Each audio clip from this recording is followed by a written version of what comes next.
Hello, everyone. How are you? Hello. So we were just talking about the passing of DMX, and when Dr. Melanie came on, I was jamming to X Gonna Give It to You. Yes, it was so funny. Yeah, and then before that, I was jamming to What's My Name? Oh man, the classic. It was Yes, hilarious. I went back to my Rough Rider days, but oh my God, this The is Rough Riders anthem is #1 on iTunes right now in the US. That's what I heard. yep, it Really? has to be. It has to be Mhm. because you're gonna stop, drop, roll. That's how Rough Yeah, Riders roll. open up shop. So funny. No, but this is just sad. I was going through my list today of everybody that I really like. So Prince died April 21st, 2016. Michael Jackson passed away June 25th, 2009. Luther was July 1st, 2005. Bernie Mac was August 9th, 2008. Only high. September 13th, 1996. You had DMX was today. We had Aaliyah August 25th. It's just weird. It's like everybody that you grow to like, and you like the music, and they're all legends. You got Biggie Smalls, March 9th. Yeah. I went through the list of all these people. George Michael, Christmas Day. Yeah. I'm enjoying myself for Christmas. And it comes across, I'm listening to my music, and I just started screaming. I'm like, what? I said, not My Careless Whisper, George Michael. It's weird. Every life is too short. Too short. It is. Right, I agree with you. And it's so sad when like somebody so iconic and so legendary passes away. It's like a piece of you. Like a piece of like your life because like you grew up or you have like some kind of memory with these people, Yeah. There's like nostalgia, like you feel like you knew them or something. Yeah. Hey, Melanie, could you turn your sound down a little bit? I hear feedback. Are you playing it in 2 different places? Is it on YouTube? And I just need you in StreamYard. I might have to yell at Sasha. No, I'm not on YouTube. Oh, no, he's not on YouTube. How do I turn the sound down on you? So you need to be in StreamYard. I think I am in Stream. Okay. I just don't need you in YouTube. I hear feedback. Are you in YouTube? No, I think I'm off. Oh, I'm not in YouTube, but let me turn my phone off. When I came on, it said welcome to StreamYard. Okay, as long as you're you're good now. Oh, it's good. But Okay. do you turn volume down? Okay, I don't think I hear it anymore. Do you still hear it? Yep, I hear it. Now I hear it.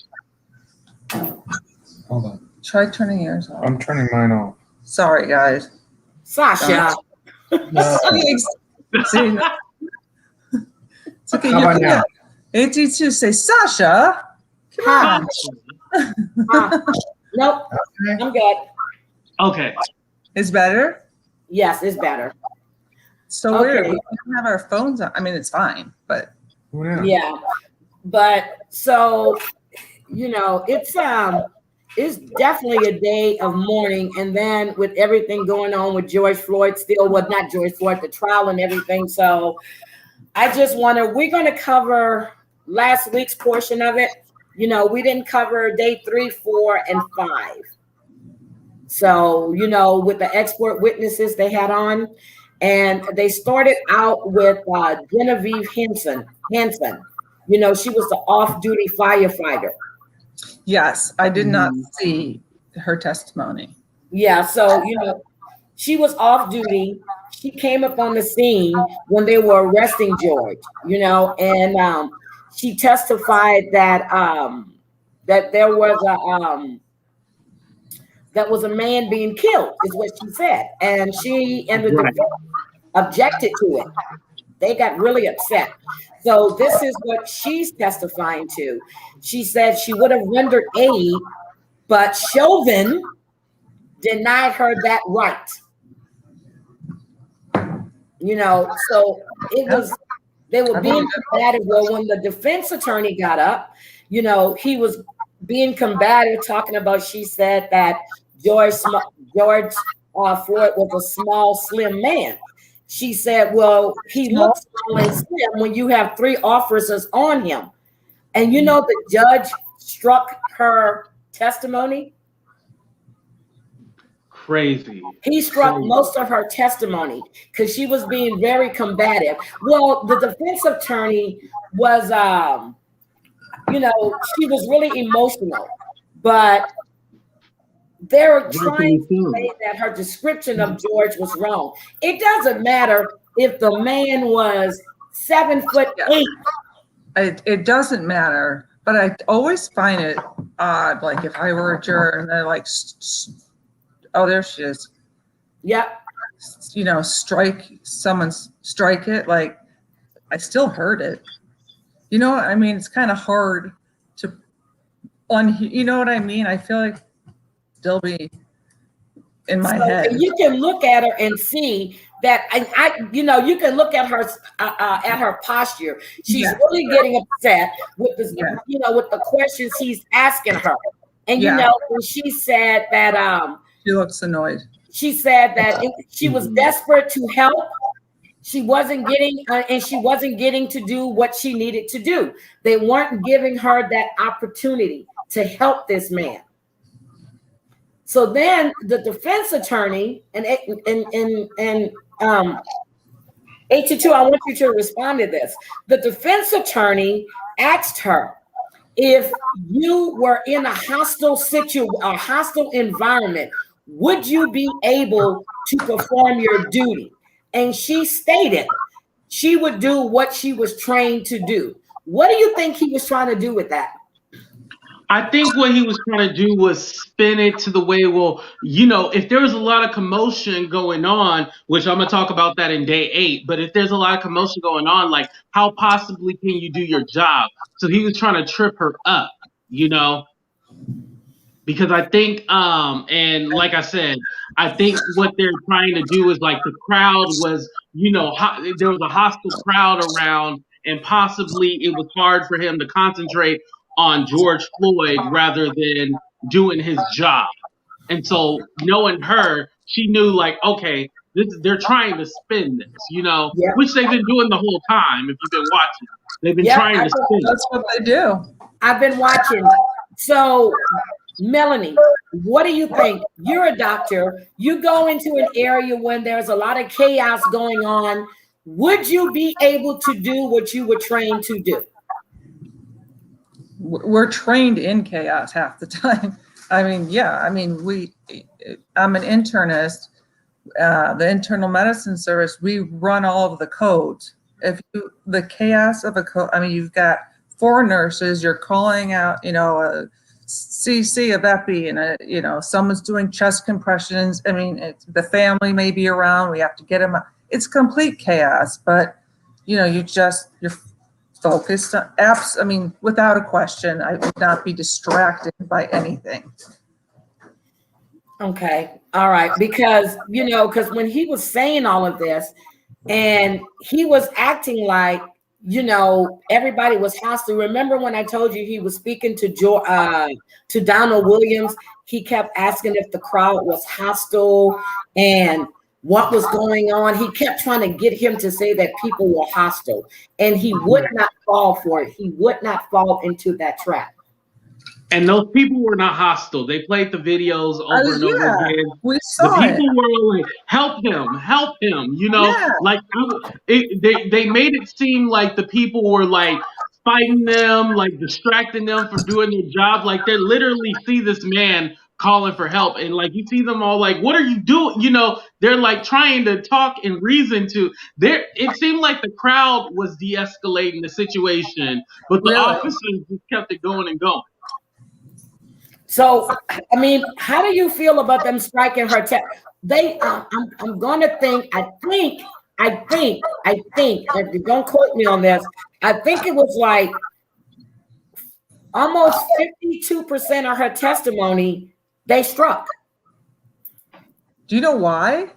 Because they thought She was being combative. They're saying she's being combative with the defense attorney. But if you listen to the questions, it was dumb. And when she, when she responded to him and stated that, well, you got 3 cops on you, you're going to look small to anyone. And he didn't like that idea. So he kept striking her, or you move to strike, move to strike, move to strike. Whatever she was saying, he was moving to strike. ugh. Yeah, and he was complying. Yes, 50 Shades. He was no longer being combative. And I don't know if you guys remember, but it was a store clerk that was there that testified the first day. He stated that he doesn't think that George knew he had a counterfeit bill on him, and he offered to pay for it out of his own pocket. And then the other store clerk stated that Morris, what's his name? Morris Hall tried to pass a counterfeit bill in the store earlier that day. So George wasn't aware of any counterfeit bill at all. But I heard it wasn't even counterfeit. It wasn't counterfeit at all. Right, it wasn't counterfeit. Nope, it wasn't counterfeit. So this man lost his life behind Over a real $20, and the fact that you had an overzealous cop that came on the scene and wanted to prove a point, and the fact that no one knew until after that he and George had several run-ins before. So I'm taking it to be this is personal. Now I got you. You know what I mean? I mean, even if it were counterfeit, it's a misdemeanor. It's not a felony. Anyway, I mean, he didn't need to be cuffed. He didn't. I mean, he had it out for him for some unknown reason. Well, yeah, because they worked together. So it was another guy that testified. His name was not Charles McMillan, Christopher Belfry. And when he testified, it was only for a short amount of time. He said when he saw the incident, he thought it was over with because they were walking him across the street in handcuffs. And here, they walked him across the street in handcuffs. In handcuffs, right. You see that? He's in handcuffs. He's talking to the other officer. When they did do it, he told them, he was like, when he told them to get out the car, put your hands on top of your head, George had told him, don't shoot me, man. He says, he goes, I'm a nice guy. After that, he got out the car. They cuffed him, had him on the sidewalk, walked him across the street. From these pictures and from the video, you don't see this man being combative at all. Not at all. You don't. No. Not at all. So, he said he walked off because he thought it was over with. Right. Yeah. So then you have, what's his name? Charles McMillan. This is the older gentleman that testified, and this is the testimony that broke my heart. AT2, what did you think about his testimony? Anytime that you have somebody that is, and I hate to say, I guess hopefully this doesn't sound ageist, but anytime you have somebody older giving their testimony and like they are, and you can tell like they're passionate in what they're talking about, it really does pull at your heartstrings. And I think that this was one of the points, at really getting the jury to side with a conviction.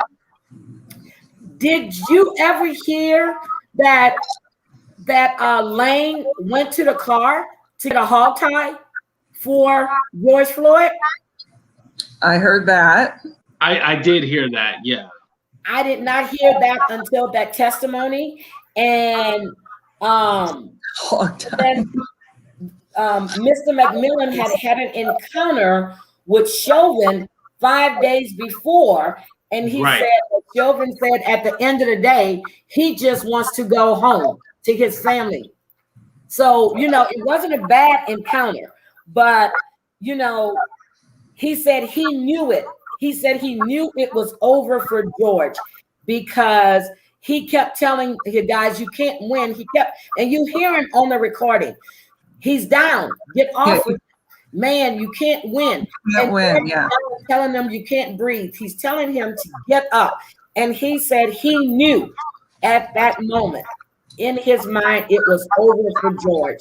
And do you know the defense did not cross-examine him? You know what? I didn't even catch that part. They didn't, huh? No. I don't know why. I know why they didn't with the young 10-year-old, the little girl. Yeah, the little girl, they didn't touch her. Yeah. And yeah, I know they didn't with her because it would have looked cruel and like mean to the jury. Like she's spoken now, you know. So I think that's why they didn't cross-examine. So why do you think he didn't cross-examine Charles McMillan? I don't know. I don't know that maybe they think anything he said was really going to contribute to the death. You know, I'm a little confused too why they didn't, because I figured they would try to, because I didn't realize that, oh no, they didn't until you said it, Heidi. They really didn't. Maybe like what Dr. Melanie was saying, like maybe they didn't think it was too damaging, you know, as far as like, because it's kind of like not a second. I'm trying to put it into words, but it's kind of just like almost like a witness that maybe didn't matter. It just gave a little context to kind of his opinion. Probably didn't feel like it mattered to the case, you know. That's all I can think of. I don't know. Yeah. I'm guessing, but this was the only witness who witnessed everything from the beginning. Why wouldn't you cross-examine this witness? for that reason. Exactly. He saw the entire interaction. He was there. I mean, that's why he did not cross-examine him, and that's what I was thinking too. He didn't cross-examine him. A good reason. My mic. Huh? What the? Yeah, it's your mic. I've been trying to tell you the whole time. How is it my mic? Mute yourself, Heidi. Mute. Okay. How is that? Hello. Hello? It's still okay. Heidi, mute yourself. And then I'll talk. Okay, go, Dr. Melanie. Am I echoing right now? Can you? No. Am I echoing? No. It's Heidi. It's Heidi. She's been yelling at me the whole time. Okay. I'm gonna drop out and then I'm gonna come back in. Okay. Okay. Am I still echoing? I don't hear much of an echo. Do you hear it? I don't hear it. Isn't that weird? Does the chat hear it? Okay. Am I echoing still? Because I don't hear it. I don't hear it. Now it's gone. That's so weird. Okay. Whatever. Oh my God. Oh my God. What? Oh my God. Mina talking about the call is coming from inside the house. I'm done with Mina. So it's just, it bothered me when they didn't. I hear it. It's me. I'm going to drop out. You guys talk and I'm going to come back in. Okay. Okay. So what I found very interesting is that the defense team as a whole, I know they are the defense team, but it was almost like they were very arrogant, as almost like how Derek Chauvin has been arrogant during the trial and seemed like so nonchalant about everything. Like, have you been getting that vibe too? I just feel they are awful. I think the prosecution is killing them. I mean, I do think that. I think this is a case about death. You don't have to have a nasty attitude when you ask questions. Yeah, he does have, there is some arrogance there, but I just don't think that strong of a defense team. Right. I think what they're trying to do is do this whole spin on everything and make it seem that they're trying to run with the whole fentanyl and heart disease and all that stuff. Yeah. And I would love to talk about a couple things about that because, and I know it's jumping ahead because it was yesterday, the day before. I don't know if you saw Dr. Tobin, the pulmonologist. Mm-hmm. You know, I think he won the case. He's for the prosecution, but when there was a 17-second straight view of George Floyd, so you could calculate his respiratory rate, and it was 22, and that's a normal rate. Normal's 12 to 22 is normal. If he was on so much fentanyl that's what killed him. Fentanyl decreases your respiratory rate. It affects the respiratory center. It decreases it by about 40%. So you'd expect his respirations to be about 10. Okay, they were normal. So we can goodbye with that idea. Plus he showed people, it was like a pie chart with DUIs or DWIs that had as much fentanyl as he did. Most lived. So Right. Forget that. And then if they want to blame it on his heart, if you can't breathe and it's due to heart disease, your respirations are high, like up to 35, 30 to 40, I would say. His were normal. So, this whole idea that, they're so easily debunked by science, and I just think that, I may eat crow. I'll eat a tomato on this show. And if you knew how much I hated tomatoes, we'll eat a tomato on this show. If this is not a guilty verdict, that's how confident I am after Dr. Tobin. It better be. But I just want to bring this to you guys' attention as well. His friend that was in the car with him, Morris Hall, this is the guy right here. I'm going to show you. This is the guy who was in the car. Morris Lester Hall, okay? And I see AT2 dropped out, so he's checking his sound as well. Oh, okay. Something's going on with the sound. I don't know. But this guy, Morris Hall, and we're going to talk about the testimony from Courtney Ross, who is George Floyd, who was George Floyd's girlfriend. He has put this in. He is going to plead the fifth. He will not be testifying on the prosecution side or the defense side. He is pleading the fifth because he's invoking his Fifth Amendment because he doesn't want to incriminate himself as far as selling drugs and having those counterfeit bills on him. Oh. So there it is right there. He has put this into the court. He will not be testifying it. Okay. So that's fine. Yep, he would not be testifying it. And I think it's really strange because you have him and Shawanda Hill. So there she goes right there. Well, that's his girlfriend. I didn't see her.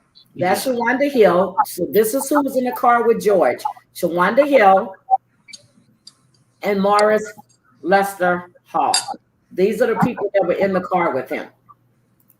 Heidi, I didn't get to hear the whole thing, but wasn't it that he could possibly get a third degree murder charge because he's the one that gave George Floyd the drug or whatever? Well, wasn't that also the reason? Yeah, from the testimony that Courtney gave, she stated that when they couldn't get their prescriptions filled, that they would buy drugs, they would buy illegal substances from Morris. Not to say that he provided them that day, but he's known to sell illegal substances. And this is the same guy who was trying to pass a counterfeit bill in the store earlier that day. Mm-hmm. So yeah, it would be damning for him. Yes. Because they could ask him about the drugs, and I didn't realize that she had said. This. Okay, I don't think they've threatened him with any kind of prosecution, but he got himself an attorney. Now, you see your friend being forced on the ground, you see him down, you see him in distress. You're not going to testify in this trial? This is what I'm having an issue with. Right. That was my first, when you said it, I was like, what? It's like his buddy isn't gonna, but after what you've, just told me that the girlfriend testified that, I hope they asked her the question. She didn't just disclose it, but that's where they would get drugs from. Then, it's fair game. They can ask him anything they want. Did you give him drugs? And if he did give him the drugs, and if he did give him the counter, I wouldn't want to. He's got to save himself. I don't think he's needed necessarily. Should he had testified? Maybe, but if I was in his shoes, would I testify? No. I don't blame him. I don't blame him, because if it's found out that George Floyd died from an overdose and, it goes on to that extent and they side with Derek Chauvin, then he's going to get the 3rd-degree murder charge. So of course he's going to use his 5th Amendment right and be like, nah, I'm not testifying. It's sad, but I would like him to, but at the same token, the way we know that the system works, I see why he didn't. Let's be honest about it. No, I agree. I agree with you too. So AT2, when they call James Rugel up, he's the detective or the officer who had 32 years, and he was going through all of the footage, because he's responsible for all of the footage, the records management, surveillance videos, everything. What did you think about his testimony? Was he the guy on day 8, James? I thought it was Warrison or something like that. No, this is the one who was there when he was reviewing, and it was showing us all the camera footage from Chauvin, which we finally saw his footage. It was Lane, Tao, Chauvin, and Chauvin was saying, this guy's a big one, and we need to handle him this way. Yeah. Chauvin saying this. Oh, I didn't see that one. I read it somewhere. Yeah, oh my God. This is a big one, or big guy. Testified. He's the technology expert, and he was laying all the foundation for all the footage that they're going to see, because he had to review everything. Was Chauvin? They're saying he accidentally knocked his camera off, but then they're saying you couldn't accidentally because there was no scuffle. He flat out put him to the ground. And he said that on his footage, he said that they had a big guy and they had to handle him. So this is what he was telling Millen, the 61-year-old guy I just showed you. That's how he was justifying it. But they kept saying he's down, he's no longer fighting. So he's the one responsible for reviewing all of the footage and putting it all together. That's why we're just starting to see all of Chauvin stuff and what happened from his body cam. So you didn't see it. Okay. Conveniently fell off. Okay, so what did you think about Courtney's testimony? Chauvin's girlfriend. So what did you think about her testimony? I didn't hear it. You tell us. I think as far as her testimony, it's kind of like one of those things where you're just kind of like, all right, it doesn't. You try to go in, like, okay, I'm gonna be, unbiased, unjudgmental, but everything that she was saying to me, it just didn't resonate with me, and I feel that probably it would have been best if she didn't testify. I'll say that. What about you, Heidi? What happened with me was that they made it seem like George was on trial when they were asking her about their drug use.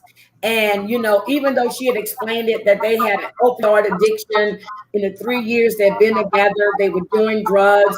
George OD'd, where he overdosed in March. He spent 5 days in the hospital.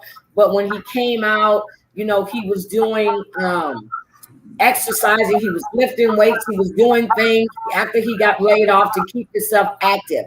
So I think the prosecution was setting the ground for George's physical fitness on that one. But then when the defense came in, they made it seem like they were putting George on trial. And they were asking whether they normally get the drugs from. And Whitney is coming up to join us. Come on up, Whit. Yeah, I really felt for that one. It would have been best if they didn't. I mean, well, she was gonna be called anyway, but I just feel like it didn't necessarily help the case.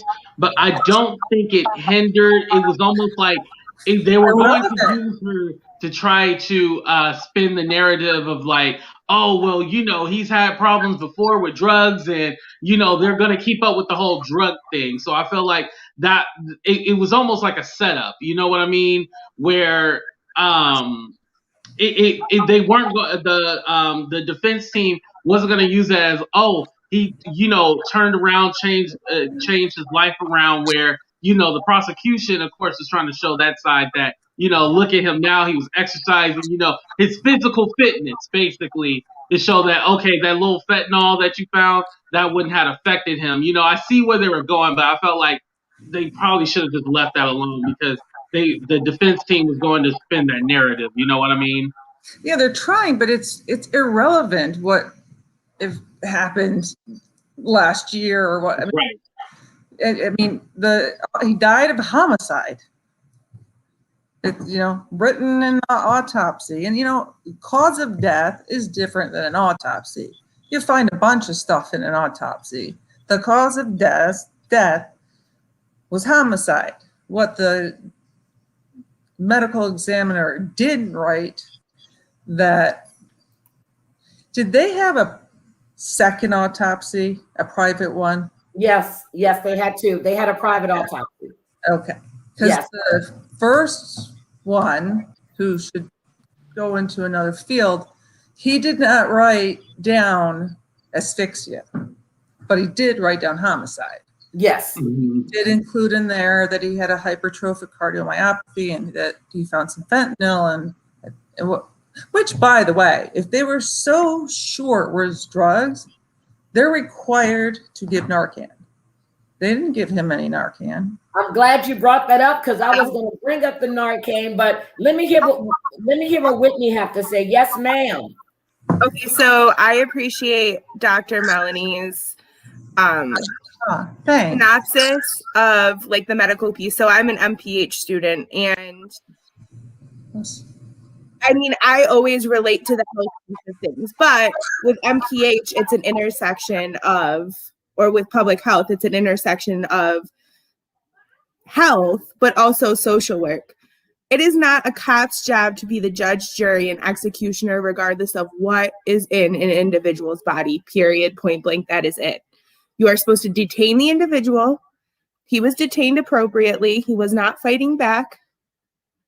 It's really just that simple. And I don't understand, like, if this turns out to be a not guilty situation, I will not for the life of me understand, because it's really point blank, it's cut, it's dry, this was a homicide. There's not anything suggesting it wasn't. And it's really nobody's concern what was in his system as far as drugs go, if it wasn't at a toxic amount, which it clearly wasn't.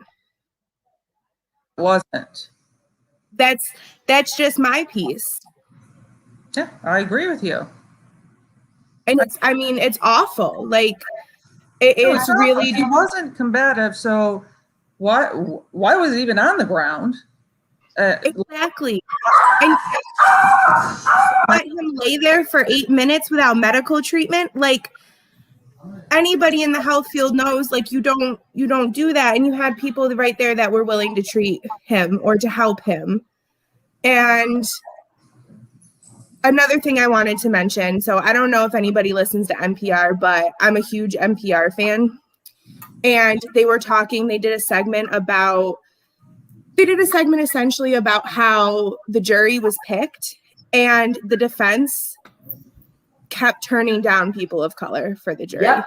I heard that. Like this constantly. There was one man who was, he's Black, and he was just saying, like, listen, these are my lived experiences, but if I find that this is a situation where he should be not guilty, I'm going to stick with my conviction on that. And I don't know.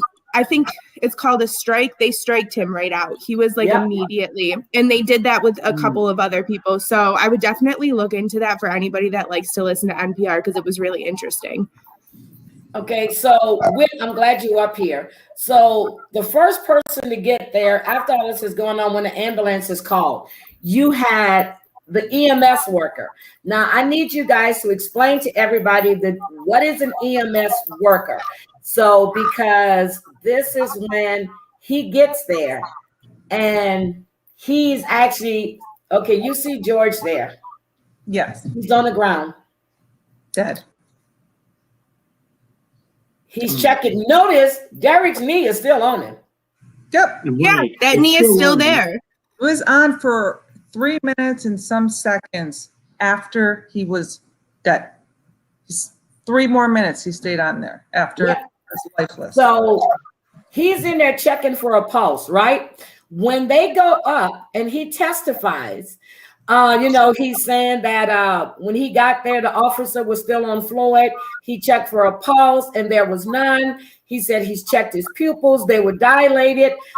Derek Smith said he gave him a shock. He said they weren't going to do it, but they gave him a shock anyway. He remained in the dead state. Yep. He remained in the dead state. They intubated. The defense attorney said, well, you were still able to check his pulse. And, that didn't prevent you with his knee on his neck from checking his pulse. When Smith said that they should have given him chest compression, he said, what stopped the police officers from giving him chest compressions? The defense attorney moved to have that struck as well. Strike it? Yep. Wasn't the individual one of the cops Derek Chauvin's brother-in-law? Yeah, what's his name? Tao. That's his brother-in-law. Tao, yes, and they rode together. Yep, they rode together.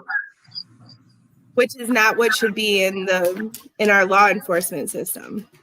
Now, wouldn't that be considered as, you can't hire, what do we call that in the corporate world? Oh my God. It's called nepotism. Nepotism. Right? Why is he riding with him? Yeah, no, it's bias. That's going to present a bias in any case, whether one or the other does something that's not right. That's going to present a bias. If they do something wrong, either one of them is going to stick up for each other because there's like a family correlation there. That's what it is. So Melanie, what is the difference between an EMS person and an EMT? Nothing. There is no difference. It's no different. It's emergency medical system.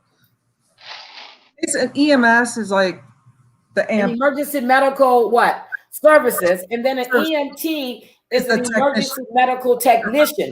So what's the difference? Aren't they trained in the same way? Mm-hmm. Well, yeah, EMS is, and correct me if I'm wrong. Paramedics are more advanced. She's looking at her husband. He's a doctor too. We're not talking about paramedics, we're talking about EMTs. I know. But No, because the EMS, the guy that was on the scene, Derek Smith, was an EMS. He's Yes. a paramedic. We agree. It's the same thing. Okay.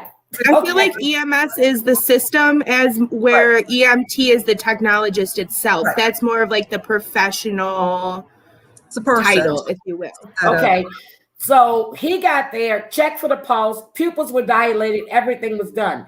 But when they got to the hospital, the off-duty firefighter ran into another firefighter who was actually at the hospital, an emergency medical technician.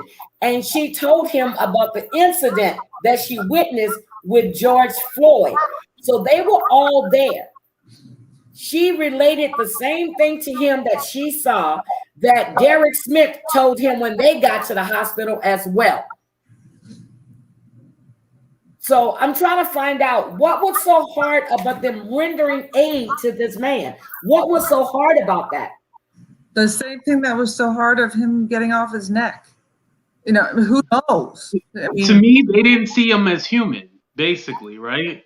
right. And that's what I got from it. They did. I mean, literally. I mean, and I don't know who was next to Chauvin. Do you know that cop's name? Tao. It was. Oh no, Tao was standing there. He was on the perimeter. You had Lane and what was it? Thompson. Lane? Something like that. Yeah. But Lane was next to Chauvin. Chauvin. Yeah. Chauvin. Lane was next to Chauvin. Was pushing on the cuffs, and he was like pushing them down and into his back, kind of toward the left side, but most, in the middle. Chauvin was on his neck, and he is against concrete. In order to get an inspiration, you need your diaphragm and your rib cage muscles. Diaphragm's like 70%, and the intercostal rib muscles are about 30. He was literally pancaked between someone on his neck, someone on his torso, and the cement. Okay. That's why I remember last time we talked and I said you could see him kind of trying to lean to his right. Basically, what happens when that happens is, quote unquote, you can't breathe. And you can't breathe. Because you cannot expand your rib cage or your diaphragm. So, I mean, it's so clear. I mean, the defense can do whatever they want. Two autopsies called it homicide. There was so much evidence about how much fentanyl he had and all of the research. I think it was a lab guy that was like, we see that more than this in DWIs, and they're not, and if he has a history of drug use, that's not a high dose. And it probably lost because, we haven't used it, but he's got a tolerance. Okay. That's not how he died. AT2, when the other officers were called to testify, we had John Edwards, we had Zimmerman. What did you think about their testimony? We're talking about officers have been with the force. One was 10 years. Zimmerman was 32 years, I think. 32 years. Right. I thought, it's crazy because you kind of hear and this whole thing, like, there's like a secret society or like a secret code with the other officers. It's the blue wall. It's the blue wall. Yeah, the blue wall, right? But it seemed like with the 9+ that testified, it seemed like they were all kind of like, no, this is not the right procedure. Like, this was not how it was supposed to be handled. Like, you got a totally different, because I honestly thought they were going to be there for Derek Chauvin. That's what I honestly thought, if I'm just being honest. But knowing how they were all like, no, This is not what I would do. This is not the right procedure. You know, George Floyd was not any aggressor or anything like that. You know, it gave me comfort in knowing that there was some human, especially with Zimmerman, there was some kind of human aspect to them. You know, it wasn't so robotic. It's just like this. It was like, no, this is raw. You know. Yes, Whitney. I'm sorry. Yes, ma'am. No, it's okay. I just have a question. Wasn't that particular hold that he did banned? It was banned. Right. Yeah. Okay, Dr. Melanie, we have a question for you. Oh, I could. The ER attending, Dr. Baker, wasn't that the pathologist? That's the Dr. Baker is the pathologist that trained the other one. That's And what I thought. attending ER. And yeah, so the question is, how accurate do you think expert testimony of Dr. Tobin was yesterday? Did you see Dr. Tobin's testimony? Well, should we wait for that, Heidi? Yeah. Oh, yes. Yes, because we're going to cover that. We're on day 7 right now. Yes, we're on right? day 7. Yes, so hold on. We you're get to fast that. forwarding.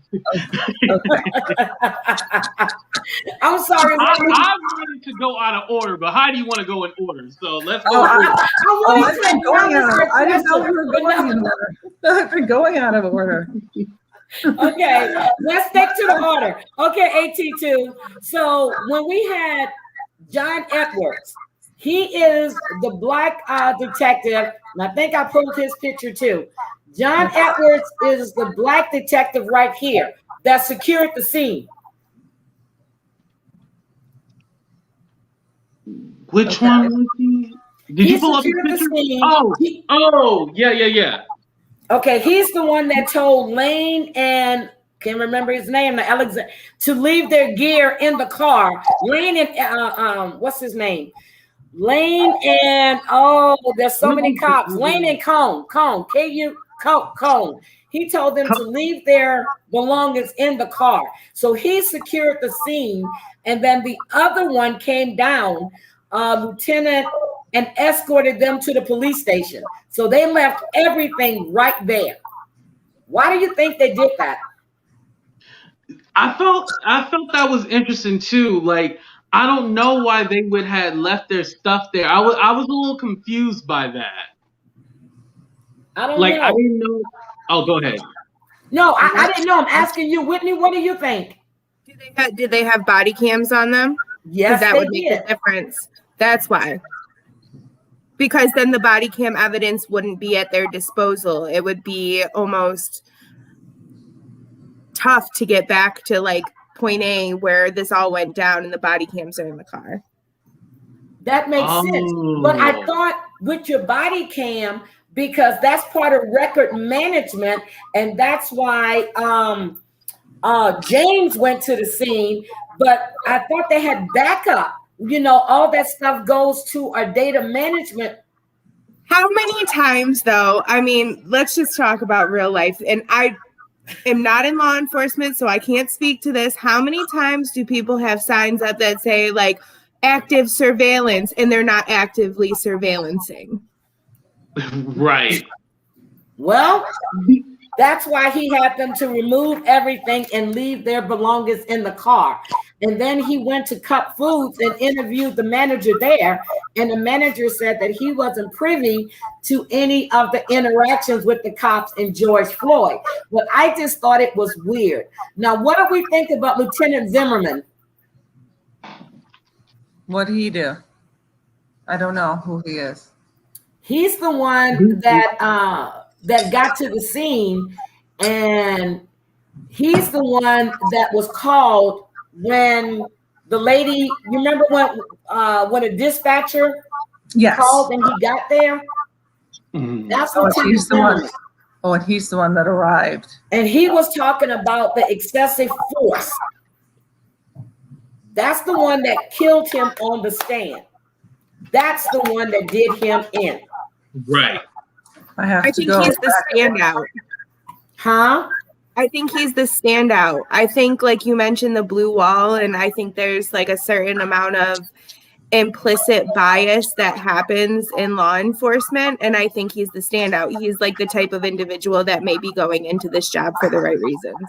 Yep, and or maybe couldn't be he's the one. affected by the implicit bias and he sees things a different way. Yep, he's the And just one that like said Venus said, putting the he's the one knee with the open could letter. kill someone. He's the one that said putting his knee on Derek's neck could kill someone, and they should have immediately turned him on his side once he was in cuffs. But he was already in cuffs. We saw that when he was standing against the wall. Right. And again, we never saw him be combative. So why was he even on the floor, cement? He's the one that did them in. He was really effective for the prosecution. And then, you know, when Eric Nelson got up there, you know, he was saying, well, you're trained, you're in the office most of the time, you only go out on calls. So he was trying to make it seem like he didn't know what he was talking about. But for him to get to that position he was in, he has worked the streets before. Right. So he tried to diminish his testimony, but that was a slam dunk for me. Well, it sounds like one. And I will tell you, I'm not going out of order, but when we get there, who my medical slam dunk is. All right, AT2, what's the next one that you want to discuss? Because I want to stay in order because I went back. What I wanted to say real quick, and then I'll let you take back over the floor, was the letter from the Minneapolis police officers. Yes. The open letter had said, it was dear everyone, but especially the Minneapolis citizens. An open letter to express what the vast majority of Minneapolis police officers feel at the moment. We wholeheartedly condemn Derek Chauvin. We are with you in the denouncement of Derek Chauvin's actions on Memorial Day 2020. Like us, Derek Chauvin took an oath to hold the sanctity of life most precious. Derek Chauvin failed as a human and stripped George Floyd of his dignity and life. This is not who we are. And then it goes on. I don't want to take up the time and read the whole thing. But then also as well, it was signed by the Minneapolis police. And there's 1, 2, 3, 4, 5, 6, 7, 8, 9, 10, 11, 12, 13, 14, 15, 16 officers. So this was like their letter to the citizens of Minneapolis saying like they basically condemn, you know, Derek Chauvin's actions, you know, and they stand with the people. So I thought this was very powerful right here. But it was only 16 officers though.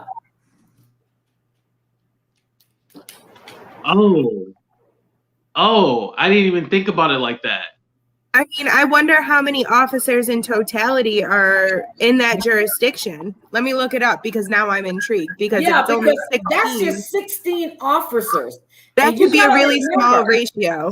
You had all of these other officers from all over the United States that were putting in and siding with the prosecution to prosecute these guys. You have 16 officers from that. That doesn't make sense to me. Sasha just told I me never thought about it like that. that Detroit has 10,000 officers. I'm in So- Philly and we have like a lot of officers. Like a lot. But how many? Now you got to look at Hennepin County. That's where they are. How many cops are in that district, in that precinct? We I'm know looking it's it more up than right now. 16. You know, I kind of see. Okay, so I'm probably gonna be quiet the rest of the show because No, the way not Wonder. the way I took it was that these 16 people were kind of like, not that the other ones didn't agree with it, but they're kind of like the representatives. You know, that's almost how I took it. That's why it was only 16 of them who signed it. I didn't think about like, oh, well, of course because Minneapolis is a major city, you know, so you would think like, okay, there should be tons of signatures, but I took it more like these are the representatives and they're the ones that were all like, hey, we're going to put this out on behalf of every. Okay, so that's what I'm going to ask you. Who signed it? Who signed it? Give me the names. Okay, so the names, hold on, let me shrink it a little bit.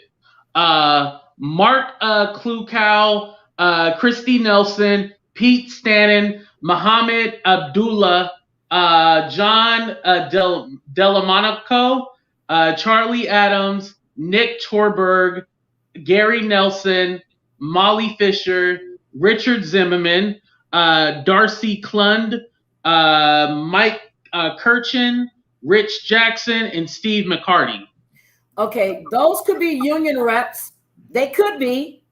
They're sergeants. He's like in his. Okay, they're all sergeants. Okay, They're sergeants. they're I just Googled a couple of their names. They're sergeants. So I would say they're probably sergeants of a particular precinct. So they're probably each a sergeant of a precinct. Look, There you go. Because I was all like, no, I felt like the letter meant something, and then y'all was like, well, no, that's only 16. I'm not laughing, but so they're all probably sergeants of a particular precinct, or maybe it's just a shift, or you know what I mean, shift from different things. But when the chief testified, AT2, I know you're going to talk about that. When the chief testified.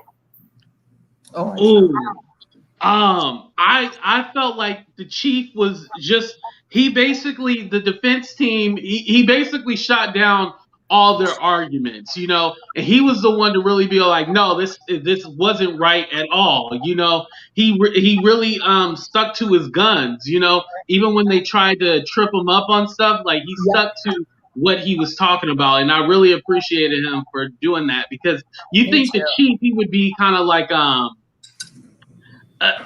almost like more procedural, but I think like even with him, he was even all like, no, this wasn't right at all. So I really liked him.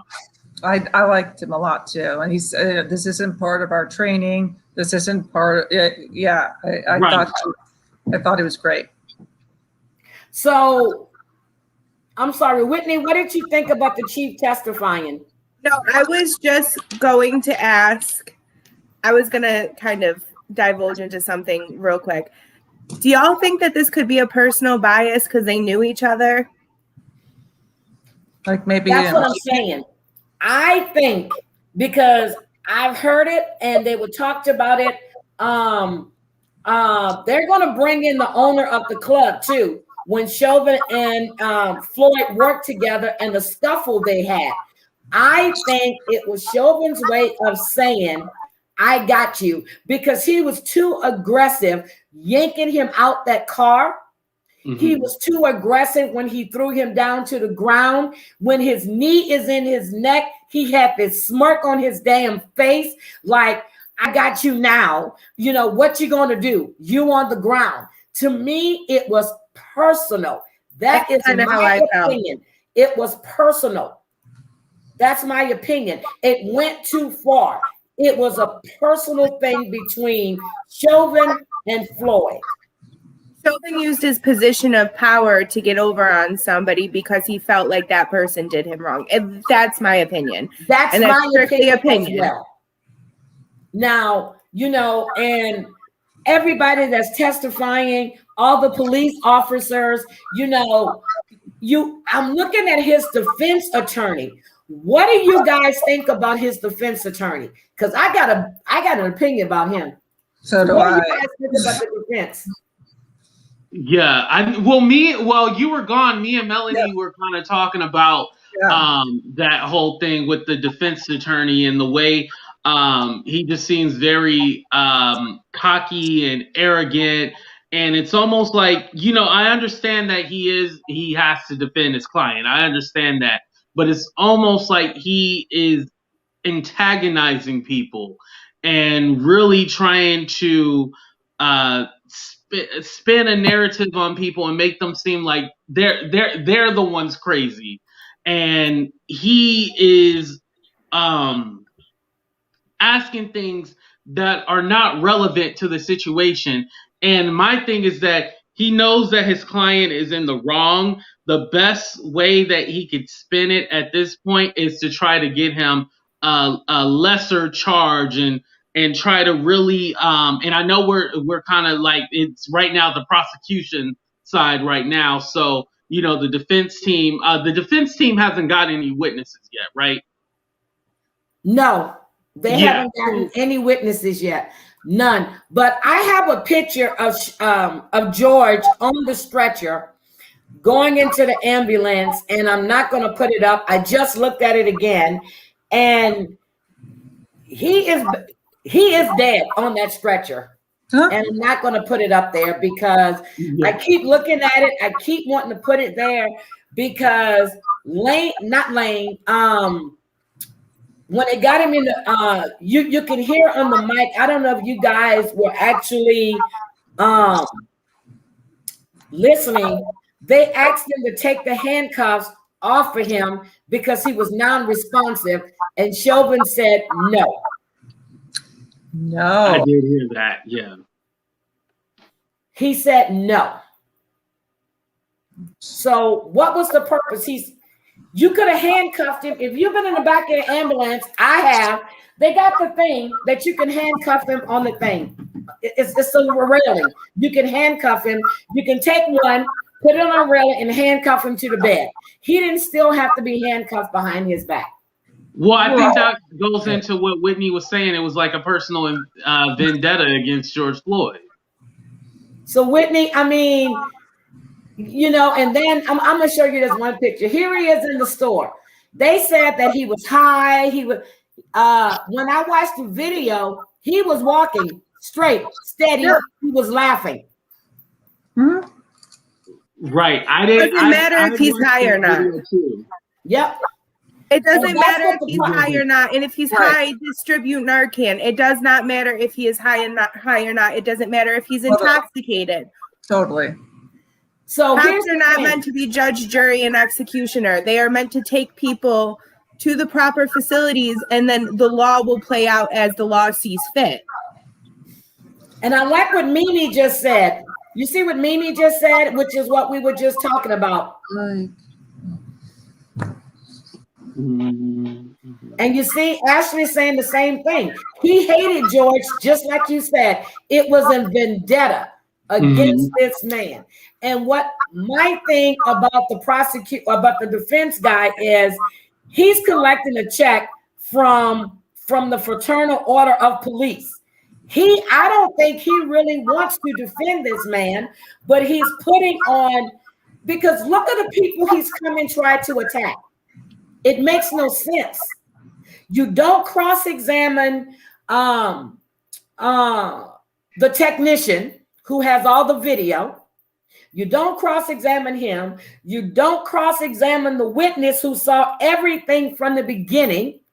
You pick and choose. You want to nitpick. You're going to go at an EMS worker who was there to give help.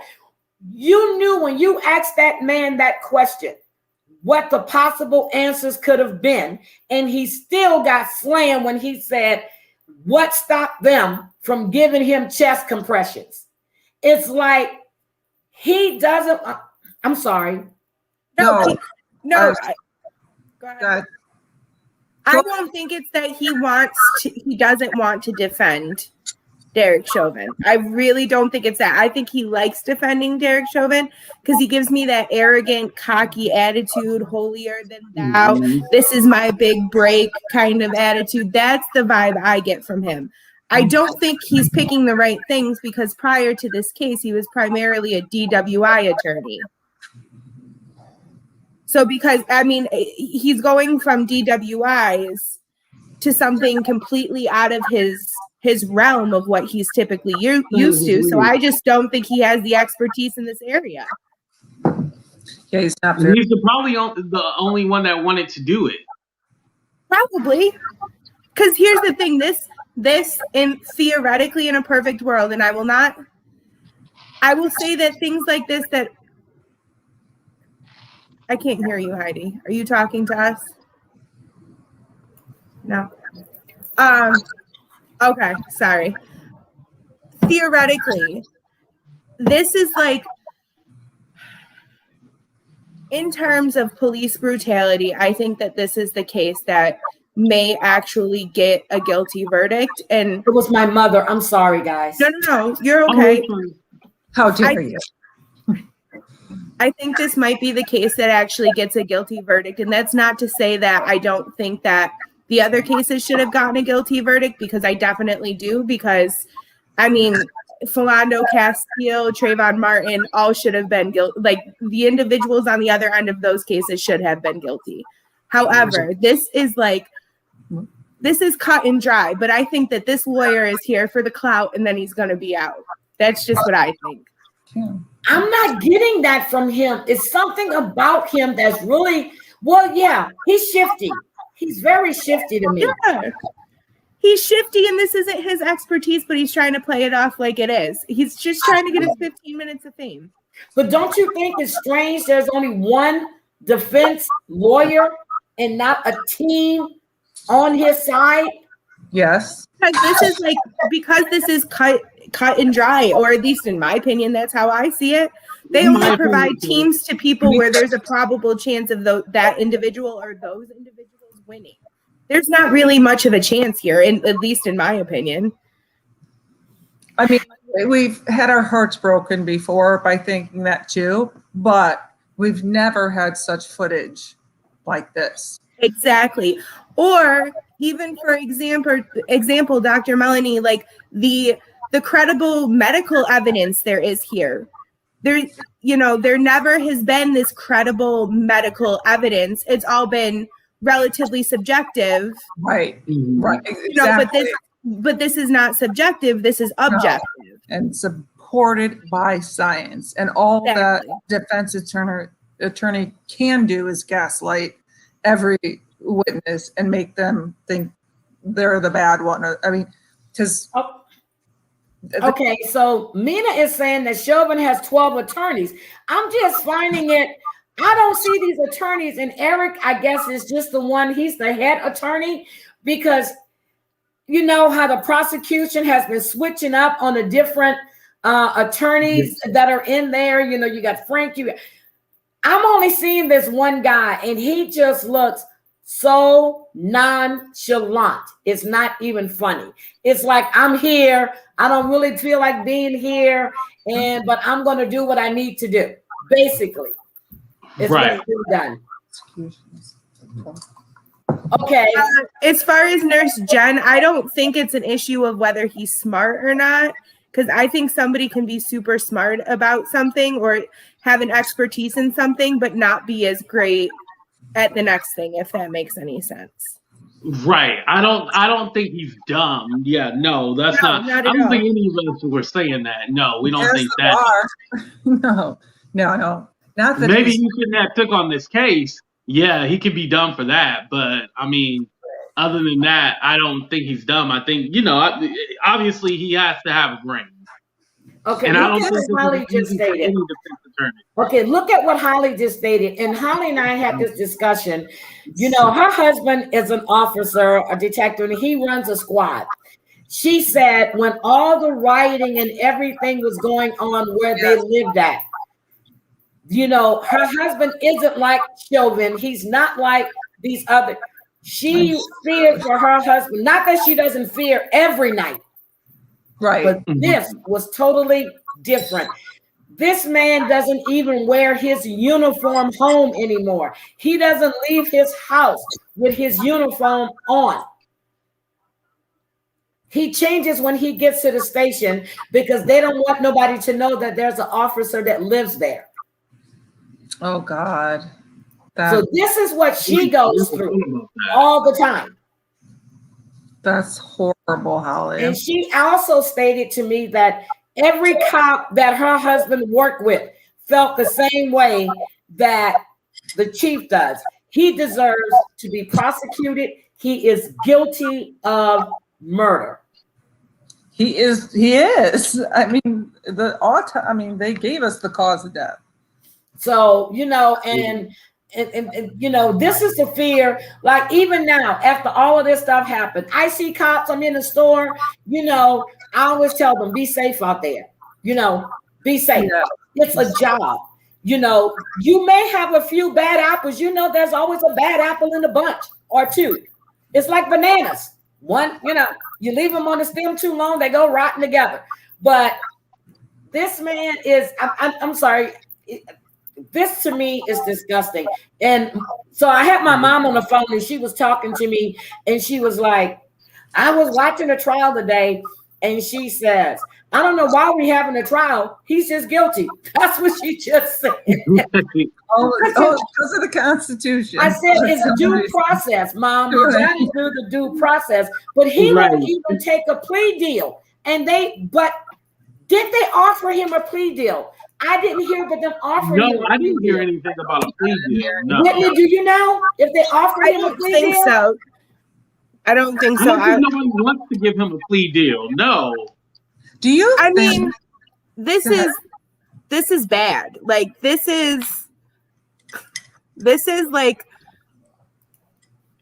next level awful.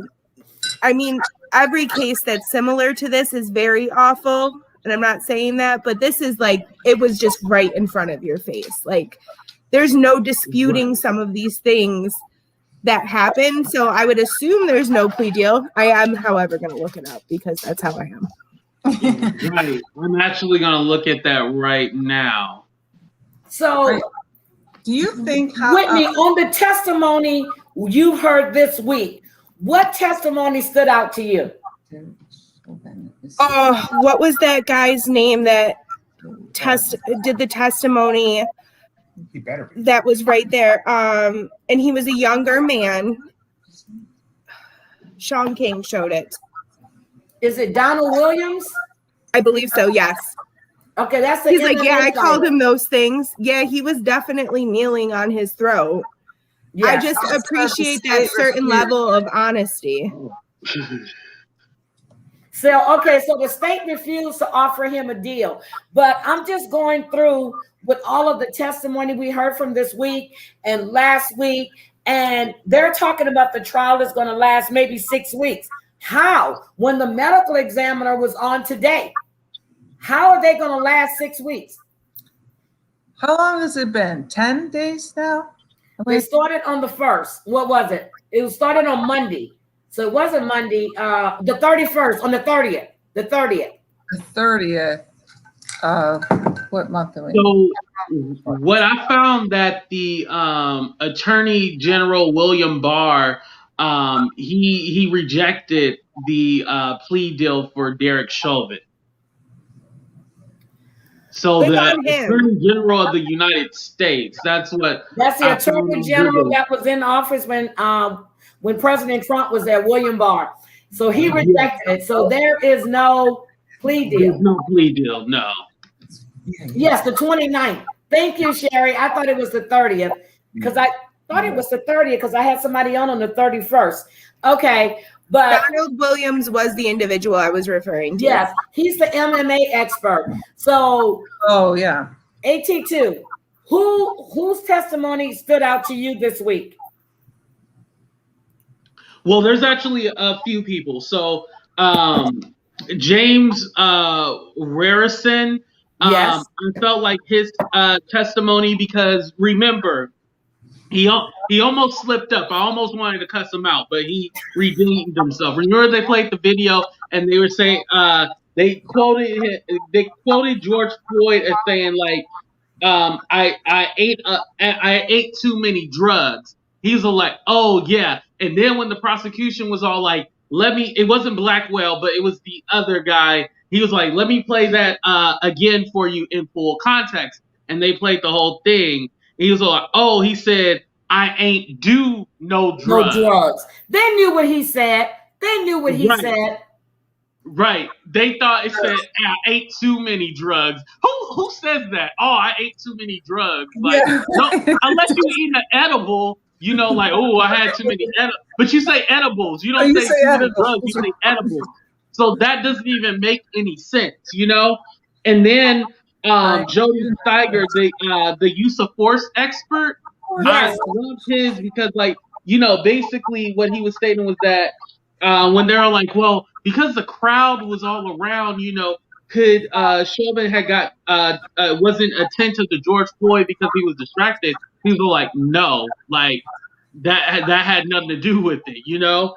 And also they asked him about the whole did he eat any drugs? You know, did they hear him say I ate too many drugs? He was like, I can't make it out. It's not audible. You know what he was saying, because you really couldn't make it out. And then when they played the whole clip, you could actually make out what he said. So the defense team was really trying to play that small little clip and be like, did you hear this? And it's kind of like you couldn't really make it out, but once they played it over and over again, it's all like, oh, okay, he said I ain't do no drugs. Yeah. Because they were trying to go with the whole drug thing. Like he had too many drugs in his system. They can do it all they want. It doesn't worry me one bit. This don't make any sense to me, because how do you get I ate drugs? Who eats drugs? Right. And how do you get many out of that? Like you said, right. Exactly. Like, I ate too many, or I ain't do no drugs. It doesn't need.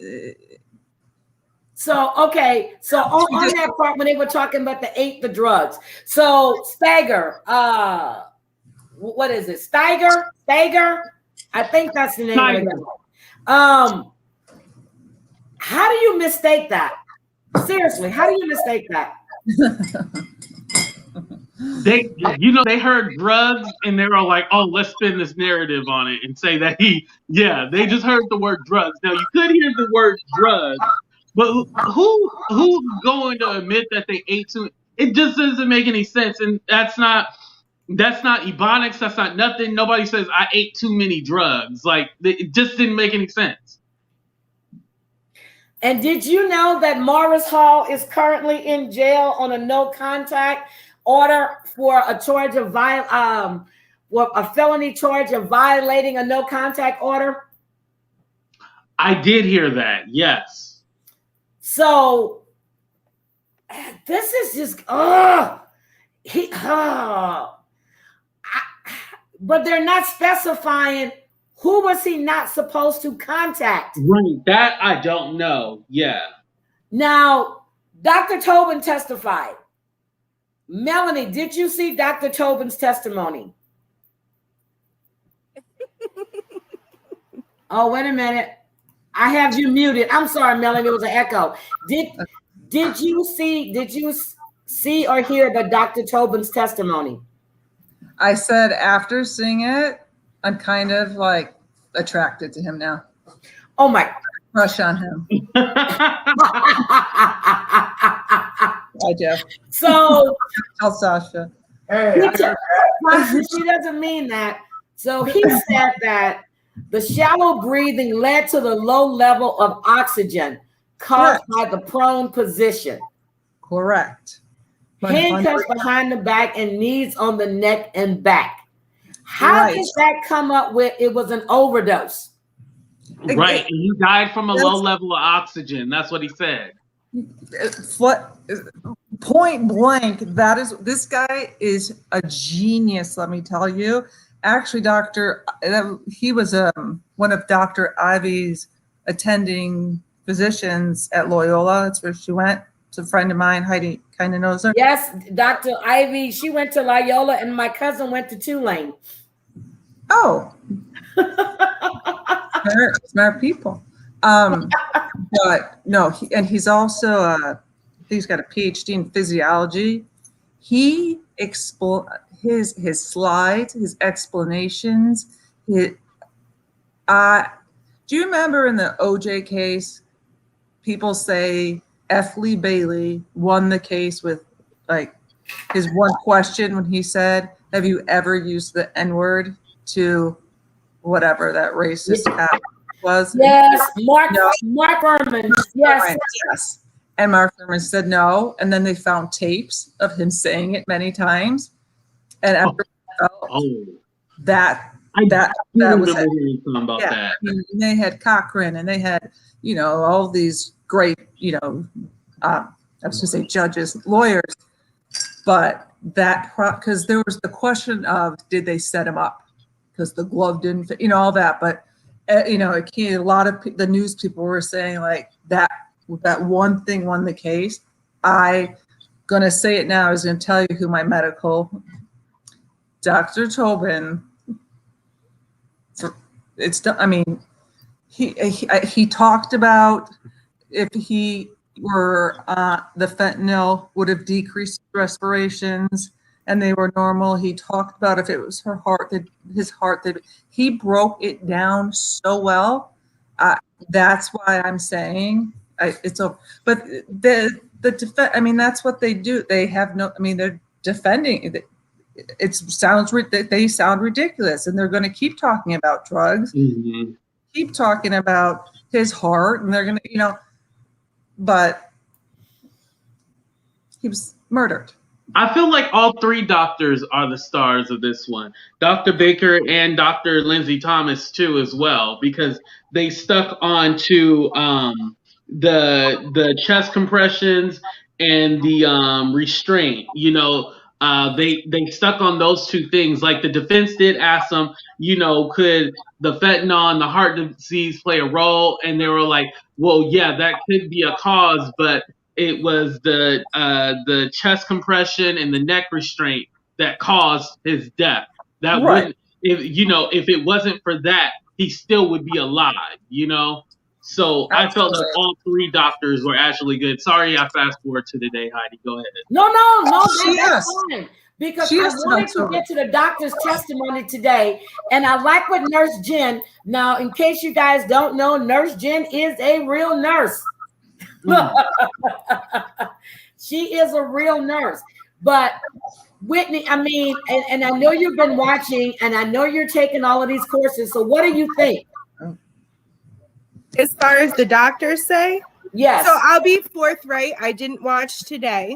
No. And I've really just been watching when I get home as I'm writing my discussion boards for school because COVID. But I resonate with medical information. Now, that's not to say that I don't resonate with other parts of this because, I mean, I've talked to AT2 pretty extensively. I have some pretty significant opinions when it comes to things around race and implicit bias and all of these things. But the second you start throwing those statistics at me and the second I start hearing numbers and oxygen rates and things like that,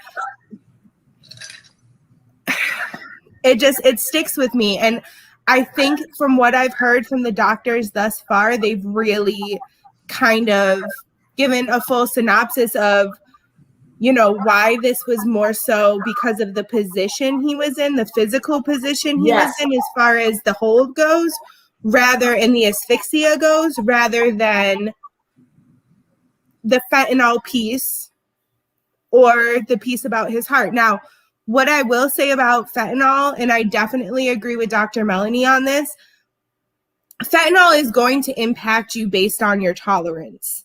So a small amount of fentanyl would not make as much of a difference to somebody that had a high tolerance, which is what they're explaining to us.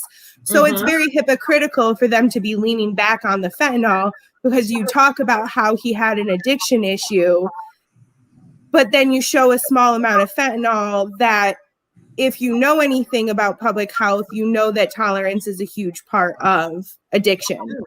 Right. So it's hypocritical and it doesn't make sense. I feel like the defense is genuinely digging themselves a hole. Okay. I just read this and I wanted to, and I forgot about it, but I just read it. Dr. Tobin testified he could see the moment George Floyd died by looking at his face. That's why I did not want to show him on that stretcher. And then when I showed the knee, when that knee was there, he had stopped moving then. He had tried to lift his shoulder, which didn't work. And that's when he stopped. That was the last breath. If you go back and look at that video, you do not see him move, eye flutter, or anything after that. Did you guys see the leg go up and down at all? No, but they said that you couldn't see because he was behind the car, so you couldn't see it. I saw it. I didn't see the other angle of it. But that basically is what they're talking when they say anoxic seizures. I mean, he was dead. That's sort of. Ooh. I'm gonna have to go back and look because somebody testified that he raised his leg, that he tried to lift his leg. And I didn't see that. I'm gonna have to go back and look at it again. He didn't try to lift his leg. It was an involuntary movement. Similar to like chicken with their head cut off, right? Exactly. Yeah, because he was dead. That's why he did that. And so when you hear them talk about anoxic seizures, that's what that was. It was dead. It was an involuntary, kind of. It's yeah. It just gave me full body chills. I know. That makes me so sick to my stomach. Oh my goodness. I just got chills too, and I'm the one that told the story. Yeah. Oh my God. Melanie, I did not realize that because they were talking about he tried to lift his leg. So when the old man saw him moving his leg, he wasn't really moving his leg. Oh no, that was an involuntary move. He was dead. Mm. That was an involuntary movement. And my boyfriend, Dr. Tobin, actually confirmed it today. Your boyfriend? Wait a minute, does your He became her boyfriend just all of a sudden. I told you I'm like attracted to him in a weird way now. Crush. Wait a minute. Does your husband realize that you just got another boyfriend? Yo, I need Dr. Melanie on my show when I talk about polyamorous relationships. Yeah, right. Okay, so I mean, if you didn't see Dr. Tobin, he's like 100. So also they made a pinpoint about the 5 minutes after ingestion as far as fentanyl respiratory. They were like, that shouldn't make a big difference. Is that true? I'm sorry. I say, what's the question again? They were saying that the 5 minutes of ingestion, if he was going to have a reaction, he would have had a reaction then. Is that true? Oh, he would have a reaction definitely, probably well before 5 minutes. Okay. So did you see Dr. Thomas' testimony? I know that AT&T just touched on it. Did you see Dr. Thomas? No, and I was going to ask, what type of a physician is he? Who is he? Dr. Thomas, Lindsay Thomas, she's the forensic pathologist. I did not just say he. And she was the one that said there's no evidence that would have suggested that he would ever had died other than the neck restraint and chest compressions. Okay. Pathology is so interesting. She was the what? The what? Forensic pathologist. PATHLLGIST. Am I saying pathologist? You know I didn't finish college. No, you're saying it right. Perfect. Okay. But who's Dr. Baker then? Dr. Baker was the one that trained Dr. Thomas. So Dr. Baker is a former, wait a minute, Dr. Baker is the former medical examiner, right? And trained Dr. Thomas, and they both agreed that it was due to low oxygen, except for one is now saying asphyxia, which they never said in the autopsy report itself. Thomas didn't say it.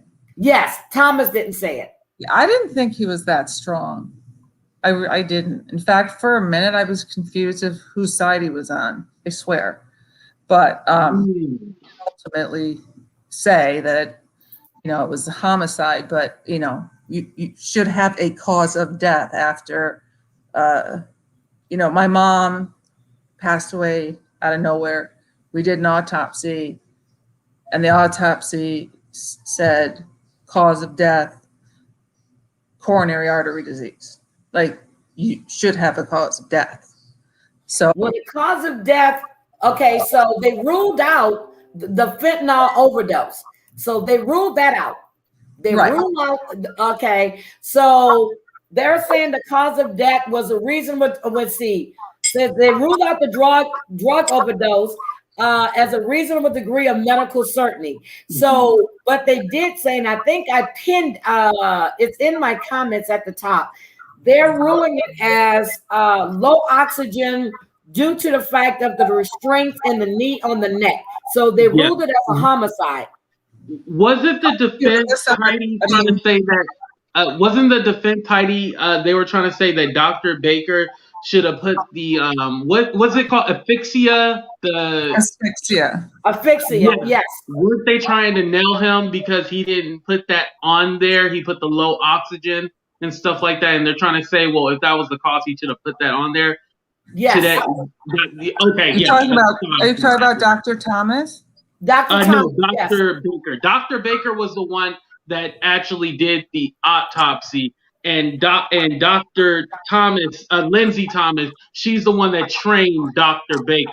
Yes. Oh, I thought Dr. Baker trained Dr. Yeah, it was the other way. I was gonna wait till Heidi finished, but it was the other I'm finished. It was the other way around. Yes. Yes, it's the other way around. I'm sorry.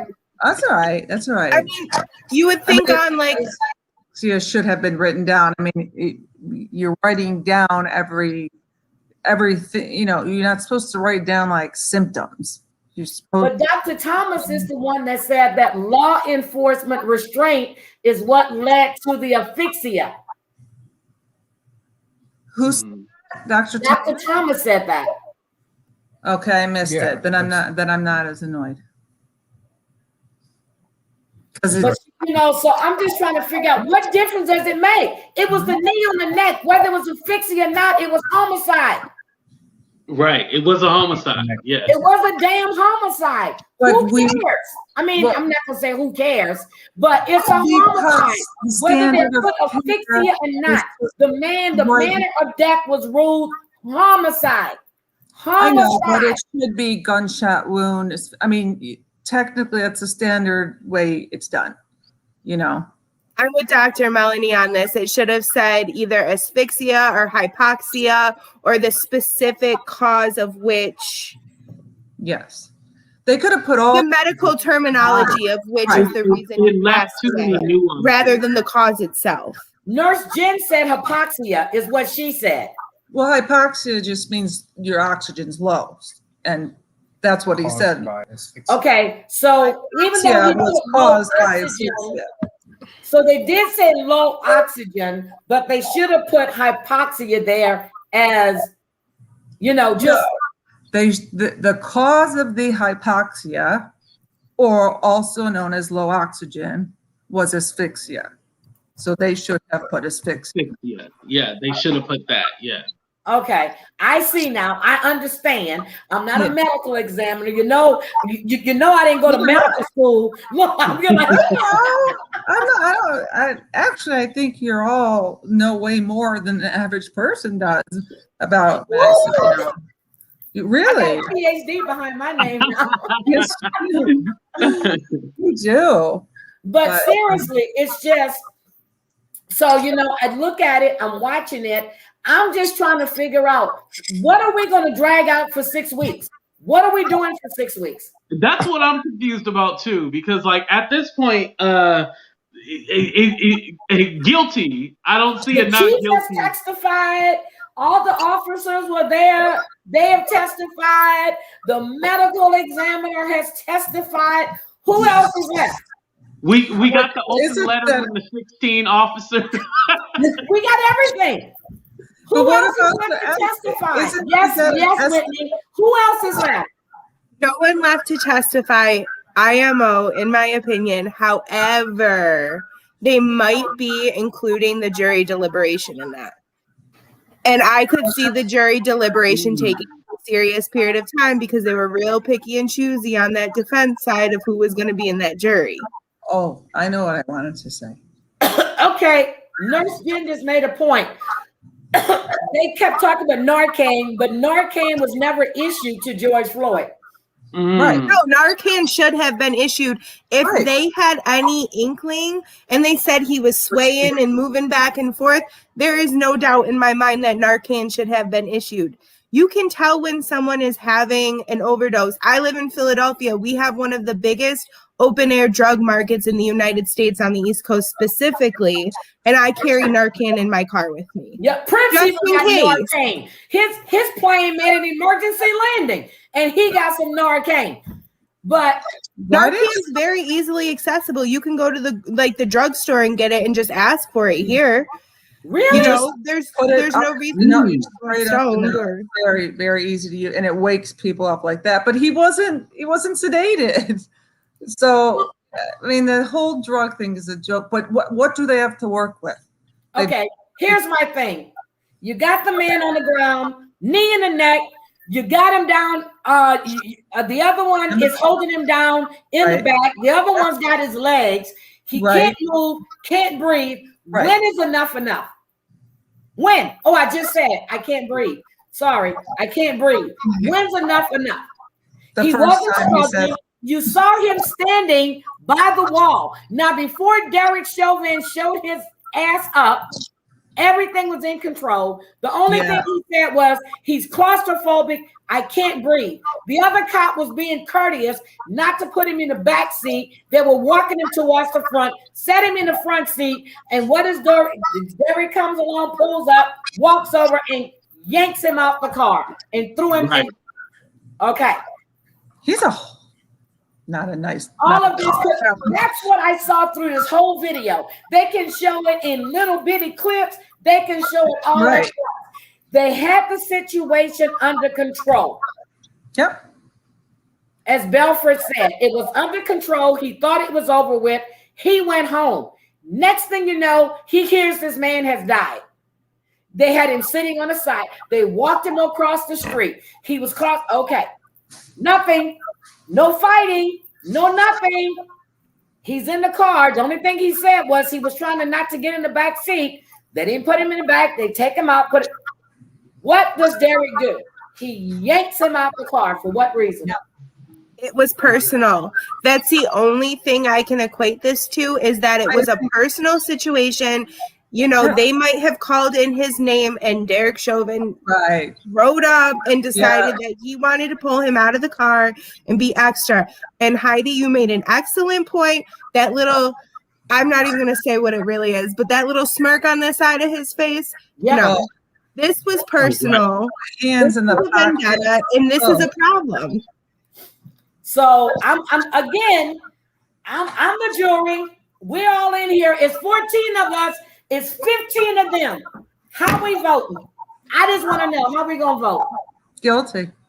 Guilty. I want to know how we voting. Everybody in the chat, we all gonna find guilty. I know that Danica, she's not here, but she didn't agree with a lot of stuff. You know, she keeps saying that it was the fentanyl that caused it. No, it was not the fentanyl. Not at all. I'm trying to figure out. And I keep seeing the picture, which I'm going to have to delete it. That pill is sitting right in there. His mouth. Yeah. In his mouth. Which I heard was Percocet. So did someone put that there? Don't know. Fentanyl doesn't. That's a good question. Melanie with the facts over here. Right. I'm serious, because all this time, 8 minutes, that pill would have dissolved on your damn tongue. Especially with you, it would have dissolved on your tongue. Yeah. You can tell when someone's on an opioid too. Like, it's not, you know, you get the dipping and you get the certain type of like sketchy movement. He didn't have any of that. So you can't blame this on the fentanyl, because if he's not even having those types of a reaction to this incredibly strong opioid, it's not going to take him out. Whitney's 100% correct. Unless somebody decides that they want to kneel on his throat. Right. And back. And I'm serious. So for the last 2 weeks, I've sat here, I'm serious, even when I was in the casino, I had CNN on my phone with my earpiece in, and I'm listening to this trial, okay? I got so mad, I didn't realize that I had actually hit a bonus. That's how mad I was. Oh, man, you was really concentrating. I'm listening, and I hear Clint going, "Oh, damn, baby, got the bonus." And I'm not even focused. I'm just right. What do you listen to, Heidi? I don't like watching it in the morning, to tell you the truth. Like, I wait until night to watch it, because like it's so depressing early in the morning to hear it. The only reason why I did day 10 this morning is because we were going live today. Other than that, I would have waited until night because I mean I know they can't do court at night, but I'd rather it be at night just because like it's very heavy to wake up with this in the morning. Can we be honest? Okay, I'm looking at what Gina just said. She said the judge said in the beginning it was going to be 3 weeks. Where are these reporters getting 6 weeks from then? Probably based on like the rough judgment of the deliberation. Yeah. Okay. It might be that the trial itself will last 3 weeks, but I could see deliberation lasting for 3 weeks too. Oh my God, Kel says she carries Narcan too. Yeah, I've got it in my car. Is Chauvin going to testify? Do you guys know? No, for what?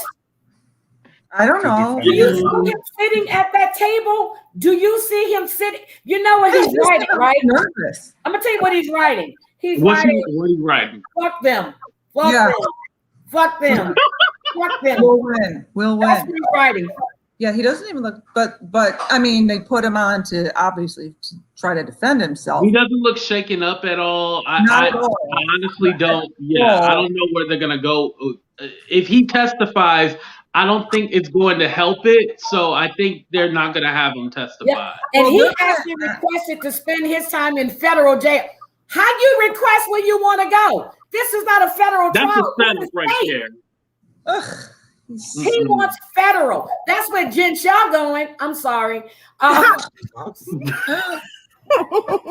love it. You're not wrong. I'm sorry. That was wrong. But that's where Jen Shaw going. She going federal. But you don't play with federal. So this isn't state. But he wants to go to a federal. He must think he belongs to the mob. Maybe you can tell. Listen, and I am a very analytical and a very fact-driven person, but I believe in feeling and I believe in energy and vibrations and all of those types of things. Look at his eyes. Something is very disconnected there. Yes. Something is not. Yeah. Right. Yeah. It's not right. And you can see the coldness in his eyes. You could see the coldness in his eyes in the video. His eyes, his whole body thing. And that sneer. Yeah. That sneer that's on his lip. I saw it, but when 50 Shades of Bitch sent me a message, she said, Heidi, check out the smirk that he has on his face the whole time. And I thought it was just me being like, oh, he laughing about this shit. But no, he was smirking the whole time. Right. Oh, I love Smooth Art. She said he has no defense. He doesn't. I'm not surprised, but they're going to ask some cop, should don't you give Narcan if that's what you think? They're going to. Here's what I want to know: is Derek Chauvin's ex-wife going to testify for the prosecution? Because you got to know he had to tell her some shit when he got home. I want to know if she's going to testify for the prosecution. Isn't she divorcing him? They're divorced. Yeah. I don't. Has it gone through already? Their divorce should be finalized. I'm a double check, but I swore. She's afraid she'll be killed in her sleep. Already. I'm gonna have to double check. Wake up with a knee on her neck. But you know he had to say something to her when he went home. You know it. Yeah. Did they immediately detain him? I don't think they immediately detained him. No, remember they had police outside of his home because there was a mob of people out there. Well, when this occurred, they were married. And I don't mean to brag, but I've been watching Judge Judy for 20 years. So I know this, and you cannot be forced to testify against. You can't be forced, but if she testifies willingly. Oh. They can't force her. No, they can't. And they have kids, right? No, I don't think Derek had any kids. Well, I don't really care if he had kids or not. I feel sorry for his whole damn family because you're married to this, because you had this prick who didn't take his job seriously and he took something personal and it was a vendetta. And that's all it comes down to. I mean, but I think that this is not a good conversation that we should be having, but it's a conversation that we should be having. Needs to be. Because I mean, even when it comes down to the Narcan, like, and no offense to anybody who's a significant other, or if you are a cop or in law enforcement, because I am not generalizing and putting everyone in a hole, but like,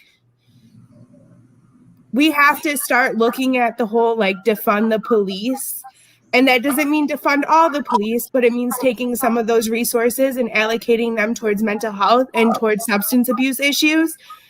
Because if this was really genuinely what they thought was a drug issue, a substance abuse issue, they would have had like a mental health worker out there distributing Narcan, somebody that's trained to distribute Narcan. So we really need to look at our law enforcement system and the training that we're giving them, including mental health training and substance abuse training. We just had somebody die in Philly not that long ago because he was having a mental breakdown, and like, unfortunately, someone took him out, like a cop took him out because of it. Like, this is a problem. CNN. They are no longer married. I just, her name is, I think Kelly Chauvin. Because when it happened,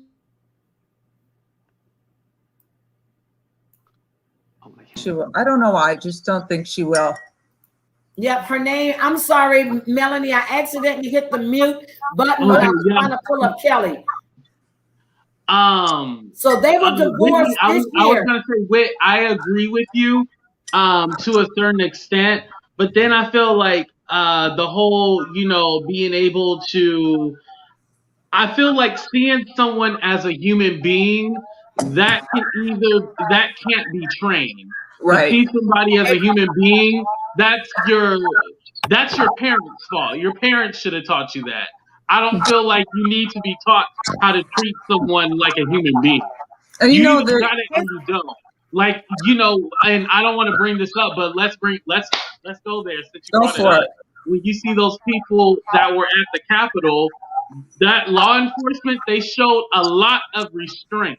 So we understand that they know what they're doing. It's just that some choose to treat people like the way they would want to be treated, and then other people treat others they don't see them as human. So can I just say something though, AT2? Yeah. Do you think that people that cannot, you know how you said that these are qualities that people's parents ingrain in them? Don't you think that those people that have these qualities are who should be in law enforcement? And if you don't have these qualities, maybe this isn't a good fit? Yes. Correct. Well, Kelly Chauvin, I just found it. Their divorce was finalized in 2021, and she received a settlement of $704,000. Well, Gina had a good point. She said, "I wonder if she divorced him to protect their assets." Because I don't know, but she's an ex-beauty queen. I did not know that. I didn't. I just saw the pictures. Beautiful. Yep, she's an ex-beauty queen, but she received $704,000 in a divorce. Now, who paid her that? Did the police union pay her that? Because Derek couldn't been making that much damn money. No way. Maybe she got a pension or something. Because I know he wasn't making that kind of money. Nope, that's why we make a lot of money though. If they do overtime, they can make like $120,000 a year. Okay, but that's $750,000.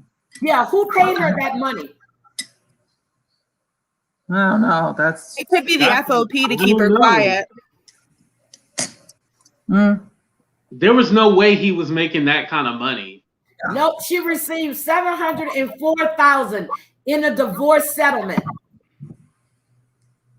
That's crazy. I could see it being the FOP. Miss Minnesota. So his wife was Miss Minnesota in October 2018. They separated May 28, 2020, 3 days after he was accused of killing Floyd, kneeling on his neck for over 8 minutes. Good for her. Yep, she left him right after that. 9 minutes and 29 seconds. I've seen shirts now that say 9:29. 9:29. So if you see that, that's what it is. That's how long he was on the neck. So, I mean, for all of this, maybe the trial is over with next week, but my understanding is there's like 6 more witnesses, if I'm not mistaken. I think they said 6 more people to testify. Now, what are they testifying against? Or maybe the defense is going to call some witnesses. Ooh, look at this. Look what Mina just put in here. What? He had tax evasion too. Oh, he's horrible. Yeah, he's bad people. Like, he's just not a good person, I feel. I mean, didn't he have like 18 complaints against? Yes. It was like 12 complaints against him prior to this situation. Wait a minute. Look at this. Prosecutors state that the couple underreported their joint income by a total of $464,000. Yeah, he was a security guard. From being Mrs. Minnesota? Is that money from being Mrs. Minnesota? No, it's probably from his security work because he was a security guard, and that's how him and George Floyd knew each other. But they make even less than cops. Yeah, but if you're making purchased $100,000 BMW in 2018. I wish I lived life like that. You know what? We're in the wrong profession. That's what I'm saying. Public health. He's been stealing from somewhere. I don't know where. I'm still trying to figure out how they got their money. I'm still researching. That's what I'm doing. Okay, 82. Do you see they failed? Do you see $464,000 they failed to report? Yes, I've seen that. Improperly accounted for deductions on a rental home. I'm still trying to ask Google how the hell they got their money because it ain't making no sense. He's a crooked cop. They had several homes, and she demanded all of them in a divorce settlement. What the hell did this man? Girl, I need to be a cop in Minneapolis. What the hell?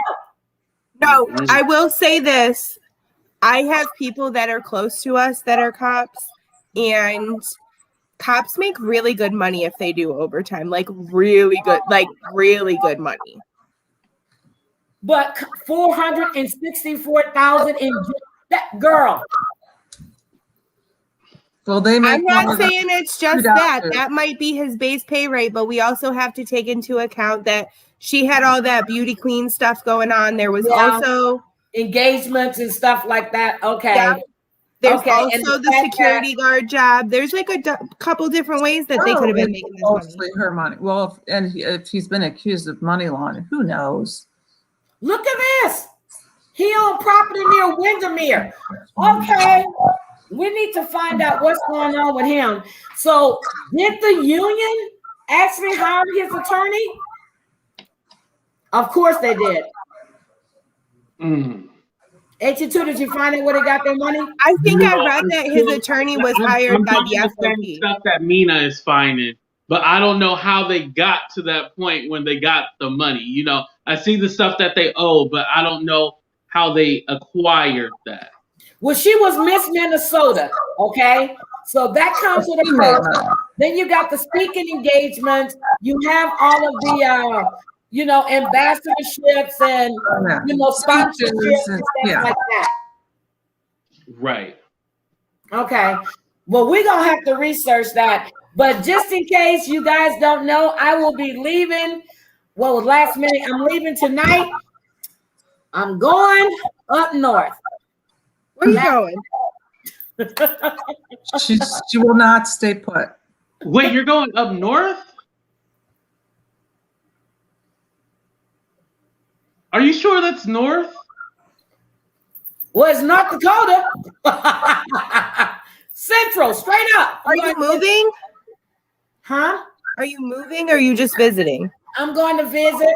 I'm going to go for a ride. I'll be back Tuesday, Wednesday, but I'm going to get the hell out of Houston for a while again. But I will be going live. I'm taking my laptop and everything this time. So I will be going live while I'm out. Also, guys, I know everybody's aware now that DMX passed today. The official cause, of course, was a heart attack. Wait a minute. And Cops if he taking did virtual drugs, details. it wasn't drugs. Also, I posted about the South Carolina mass shooting. Did you guys see that? But the ex-football player.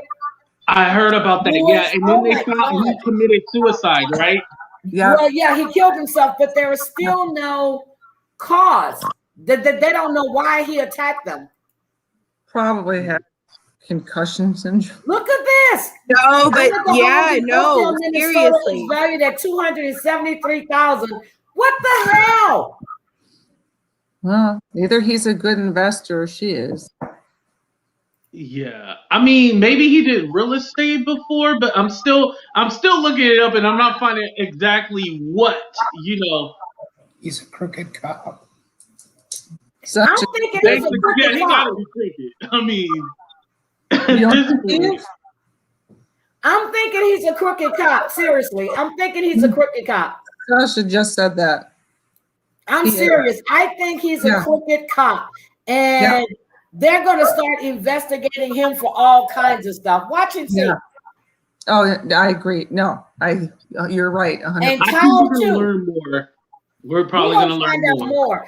But guys, I really ate it. Whitney, any last words before we get out of here, baby? Because I didn't realize we've been on this long. I don't really have any last words. Gina said something about DMX. I'll forever Yes. miss my birthday twin. DMX and I had the same birthday. Oh, Yeah, no, I love DMX. But I mean, I think this is cut and dry. I think that this should be cut and dry. We really shouldn't have to deal with this for 6 weeks of having to see what's going to happen when the evidence is there.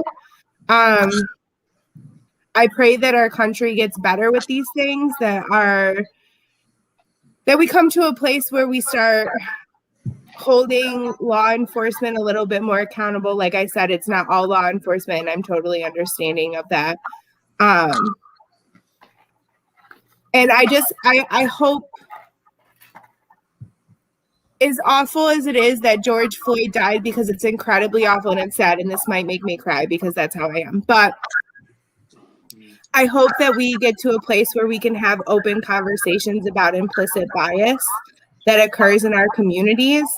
And I hope that this is kind of an eye-opener, not that anybody's life should be taken for it to be an eye-opener, for law enforcement and for non-people of color to examine like what they need to get better at and how we can be more supportive of those that, might be constantly in fear because of something as simple as their, racial identity or their gender identity or their sexual orientation. I think that this is just a good example of how we need to support each other and how we need to examine ourselves in order to be better as a whole.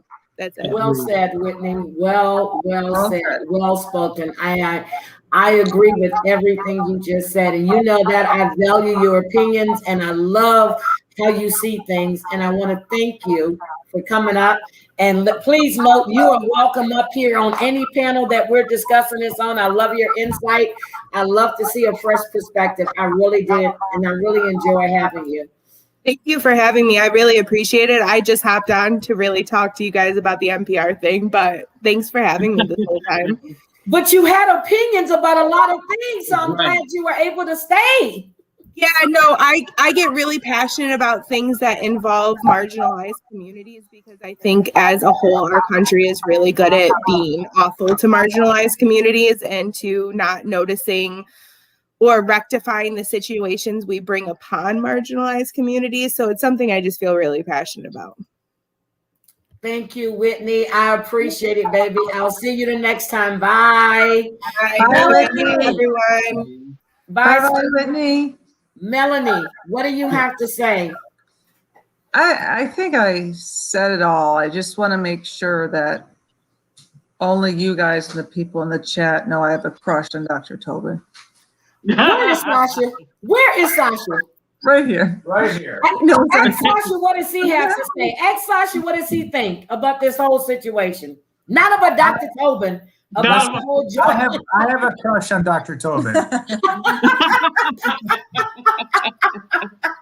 Lord. Oh my God, you guys are too funny. Sasha, what do you think about this testimony and about this whole trial situation? Thank you, Kels. What I think is that, the defense, what Thanks, they're Kels. trying to do is deflect from the fact that George Floyd was killed by the officer. He may have had some drugs in his system, big deal. But what killed him was a neck or a leg on his neck that cut off his oxygen supply, and that caused him to have a heart attack and die. It's as simple as that. And that's all the physiology people need to know. And, I think that it'll become more clear, as the trial goes on, that's all it is, but the defense, all they're trying to do is, So they can. try to deflect from the situation, but there's no other explanation. Chauvin, snuffed out his life by standing on his neck. And it's on tape. Thank you. And I don't know why we're still going on with more witnesses. I don't know what else, unless it's the defense side. Unless it's the defense side, what defense do you have? What defense can you bring forth? Who's going to come and stand and testify on your behalf? And there's nothing that's better telling than the videotape, and that's all that needs to be shown over and over. Over and over again. That's all I need to see. Over and over again. Well, of course, Dr. Sasha, Dr. Melanie, I love you guys. And Thanks for having us. We're gonna do Ask the Doctor. We're definitely gonna do Ask the Doctor, but it'll be next week. Don't know when, but you let me know what's good for you. Whatever. But I will be back here on Wednesday. I'll be back Wednesday. Okay, so are we, and it's fine, up to you, because I know you're going to be away. We were going to do something Monday. Do you remember? I can do it Monday. I'm going to have my laptop. Well, you let me know if you're in the mood. Matter of fact, let me call you. Just call me and Let me call you. I can still do it Monday. I just told you I'm going to have my laptop. So, and then, because I know you want to do Married to Medicine, so I'm going to have my laptop. So I tell Heidi she only lets me do serious things. No, she wants to do the fun stuff too. Yeah. We're going to do Married to Medicine on Monday. How's that? If it works for you, I mean. It'll work. It'll work. Right. I'll make it work. We're going to cover Married to Medicine either Monday or if you want to do it Sunday, right after the episode, we can do it then. But we can do it Monday. I didn't forget. Monday's better because Sundays, it ends at like 10 at my time. It ends too late. Yes, and I know you're going to be trying to get a hold of Dr. Tobin. I'm going to call him and see can he come on. I'll send you like one of my best pictures where my Botox hasn't worn off. You're so silly. I love you guys. I will talk to you later. AT2. Good night. Good night. What do you have to say, baby? I want to say, as far as the situation with Derek Chauvin, definitely he should be sentenced to castration and bleed out for the rest of his life. Other than that, he's guilty. I hope that, and not that I hope, but I think this case has brought a lot of eyes and a lot of attention to serious issues that need to be discussed and talked about. And Heidi, I just want to finish off by applauding you for talking about this, and thank you for giving us the platform to have this conversation. I'm just going to tell you, a lot of people don't want to discuss it. A lot of people are scared. Not everybody has the same opinions, but, you show people respect. And like I said, I invite anyone you want to come, anybody, you want to come up and have an open discussion, come on up. Nobody's going to bite your head off. Say what you feel. Everybody has an opinion about it. But as far as I see where I stand, the man is guilty as hell. Now, I was surprised the cop in Dallas actually got convicted for shooting. Oh my God, his name just escaped me, in his own living room. I was shocked because it was the white lady, the white officer, the lady from Dallas. I can't remember his name. The man was sitting on his sofa. You know, so I was surprised they actually found her guilty. That threw me for a loop. If they don't find this man guilty, there will be no more Minneapolis. I can guarantee you that. Oh, right. Yeah. The city only thing will be left standing is the statue of Prince, and I'm serious. Botham John. That's who you're talking about. Yeah, Botham John. Yes, I'm serious. So, you know, and it just needs to stop. And if you look, just like I said, 2 weeks ago, these mass shootings are starting. It's like it's a cycle. They go in this cycle. And I'm going to look that up because I wrote it down. I want to see when was the last mass shooting besides the ones we just had in 2021 and the ones who were at the later part of the year. We haven't had a mass shooting in a while. Right. That's so true. Yeah. Now, some people say because we're on lockdown, but I don't know what's going on. It's just crazy. I'm going to say it again. You got mental health problems. Seek help. You can't get help. You got something is wrong. Stop taking out innocent people. You killed a 9-year-old, a 5-year-old. What the hell is wrong with you? How could you shoot a 5-year-old and a 9-year-old child? It's crazy. Come on now. I mean, I'm not saying that I'm not saying that Robert and Barbara were, but you're talking, how do you aim a weapon and kill a 9 and 5-year-old? What is wrong with you? It makes no sense to me at all. Kill your damn self. Put yourself out your misery. Right. Why are you going? Do yourself. Not nobody else. Do it to yourself. There is no excuse for any mass shootings. But when I heard about this 9-year-old and this 5-year-old, I'm like, and then you got their parents who weren't there. They were with their grandparents. Just imagine if the parents had been home because they all live on the same property. I need to check on the worker that was shot. There was somebody working there. He was rushed to the hospital in serious conditions with multiple gunshot wounds.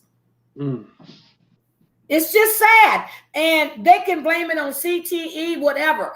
You've got an issue. Talk to someone. What the hell? Why would you go there? That's what I'm waiting to find out. What was it? What's the motive? What is the motive for this killing? Seriously, what's the motive for the killing? So I'm going to be looking at that AT2, but I'm going to get ready to pack some stuff up here. And boy, this is fun. I'm going to be riding. I'm good. I'm in a good mood now. Yes, you're going to be on vacation. I won't be on vacation, but I'll make that announcement here. I won't be as visible anymore for at least a week until everything gets sorted out. I'll tell you behind the scenes what's going on, but it's a good thing. I got you. Call me and we can talk. But yeah. I'm here and I'm telling you, you and Yvette last night, and you had, oh my God, your Queen of Spades. Yeah, Queen of Spades. AT2, I am very impressed with what you do. I'm impressed with what Yvette does. I like to see the way you're trying to bring the community together. I almost got out my bed, put some clothes on so I can come up on panel. But you know you got to hit me like, hey, I'm going live before I get in the bed. Yeah, once you're in the bed, it's over with. Once I'm in the bed, it's like, I'm not getting up. I had the hair tied up. I mean, my eyes were glowing red. You know, I had drank wine earlier that day because we were doing cocktails. So, you know, that Snoop Dogg, man, I'm telling you. Snoop Dogg red. That Snoop Dogg, no, I drank the Snoop Dogg red. That's 10.5% alcohol. The Cali red is 14.8. Whew. I'm telling y'all, and then I was watching Versus. Do you know, I realized that Snoop Dogg had his bottle of wine sitting right there when him and DMX was doing the Versus thing? Yes, he did. He had his Cali red right there. I said, well, I'll be damned. I just noticed that because I was listening to the music before. Yes, I was lit. Wasn't getting lit. I had one glass. Matter of fact, y'all think I'm kidding. I didn't even finish the glass. It's still sitting on the counter. I'm looking at it. Oh my God. I can't handle Snoop. I'm gonna go back to my Kendall Jackson. I can't. I'm gonna leave Snoop alone. But AT2, what you're doing, bringing a community together. I love it. I love it. I love it. I watched everybody in chat last night. I heard them talk, and I was very, very impressed. And I like to see people actually helping people, and it's not me against you. Oh, I'm not going to deal with you, not trying to help each other grow. And I want to say thank you for that. So, and believe it or not, you already know, I hear a lot of good things about you, and I tell you a lot of good things, and I don't let nobody talk shit about you, just like you won't let nobody talk shit about me. So, right. And thank you for letting me yell at you last night. Oh, girl, you know what? I played that again. Wait a minute. I played it again this morning. I said, maybe he was drinking some Snoop too, but I forgot you had the margarita. Yeah, I had the margarita, and I was all like, But I love you, man. I really, really, really love you. And I will talk to everybody later. I will definitely be going live more than likely Monday. I don't know if it's Saturday or Sunday, but I'll probably do some IG lives. But I would definitely be going, that Snoop wine. Look, I'm telling y'all, stay away from it. Don't do it. No. Do it, because I don't want to get sued. Oh, no. You told them not to do it. I heard you. I got you on tape. Do it. Love you guys. Everybody have a good night. Good night, you guys. I'll be waiting. Okay. Good night, guys. Bye. Thank you. I love all of you. Bye-bye.